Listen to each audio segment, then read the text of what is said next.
ചില പടങ്ങൾ വലിയ ഹൈപ്പിൽ വരികയും ക്ലച്ച് പിടിക്കാതെ പോവുകയും ചെയ്യും. എന്നാൽ മറ്റു ചിലത് വലിയ ഹൈപ്പൊന്നും ഇല്ലാതെ വന്ന് പ്രേക്ഷകരെ അങ്ങ് ഞെട്ടിക്കും. കഴിഞ്ഞ വർഷം മുതൽ ഇടയ്ക്കിടെ പറഞ്ഞു കേൾക്കുന്ന ഒരു സിനിമയാണ് മഞ്ഞുമ്മൽ ബോയ്സ്. ഇപ്പോഴിതാ ചിത്രത്തിന്റെ ട്രെയിലർ പുറത്തെത്തിയിരിക്കുന്നു. പറയാതിരിക്കുവാൻ വയ്യ, ട്രെയിലർ അതിഗംഭീരമാണെന്നാണ് സോഷ്യൽ മീഡിയയിലെ ചർച്ച.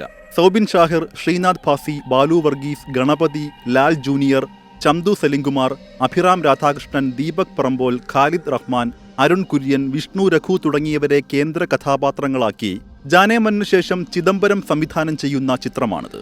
യഥാർത്ഥ സംഭവത്തെ അടിസ്ഥാനമാക്കിയുള്ള വൻ ത്രില്ലറാണ് ചിത്രമെന്ന് പറഞ്ഞു കേട്ടിരുന്നു. വാർത്തകളിൽ നിറഞ്ഞുനിന്ന ഗുണ കേവ്സ്, ഡെവിൾസ് കിച്ചൺ എന്നീ സംഭവങ്ങൾ ചിത്രത്തിന്റെ ട്രെയിലറിൽ വന്നതാണ് സോഷ്യൽ മീഡിയയിൽ കൂടുതൽ കൗതുകമുണ്ടാക്കുന്നത്.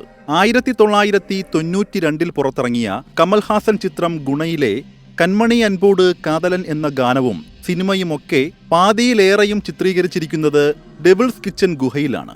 ആ സിനിമ പുറത്തിറങ്ങിയതിൽ പിന്നെയാണ് ഈ ഗുഹ ഗുണ എന്ന പേരിൽ അറിയപ്പെട്ടു തുടങ്ങിയതും. ബാബു ഷാഹിർ, സൗബിൻ ഷാഹിർ, ഷോൺ ആന്റണി എന്നിവർ ചേർന്നാണ് ചിത്രം നിർമ്മിക്കുന്നത്. പറവ ഫിലിംസും ശ്രീ ഗോകുലം മൂവീസും ചേർന്ന് പ്രേക്ഷകർക്ക് മുന്നിലെത്തിക്കുന്ന ചിത്രത്തിന്റെ all India distribution Sree Gokulam മൂവീസിനു വേണ്ടി ഡ്രീം ബിഗ് ഫിലിംസ് ആണ് നിർവഹിക്കുന്നത്. നടൻ സലിം കുമാറിന്റെ മകൻ ചന്തു ചിത്രത്തിൽ പ്രധാന വേഷം അവതരിപ്പിക്കുന്നുണ്ട് എന്നതും വലിയൊരു പ്രത്യേകതയാണ്.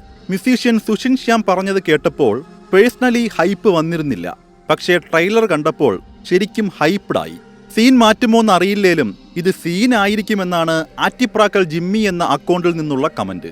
ആരായാലും ഈ കമന്റ് ഇട്ടയാൾ ട്രെയിലർ കണ്ട് കിളി പോയിരിക്കുകയാണെന്നാണ് തോന്നുന്നത്. യഥാർത്ഥ മഞ്ഞുമ്മൽ ബോയ്സ് എന്ന് പറഞ്ഞ് ആര്യ സ്റ്റാർക്ക് എന്ന അക്കൗണ്ട് ഒരു പോസ്റ്റും പടവും ഷെയർ ചെയ്തിട്ടുണ്ട്. ഇതിലേറ്റവും വലത്തേ അറ്റത്തുള്ള പൊക്കമുള്ള ആളെയാണ് ശ്രീനാഥ് ഭാസി ചെയ്തിരിക്കുന്നത്. ഇവർ പടത്തിലും അഭിനയിച്ചിട്ടുണ്ട്. ഇവരുടെയൊക്കെ ഒരു ഫീലിംഗ്സ് ഓർത്ത് നോക്കിയേ.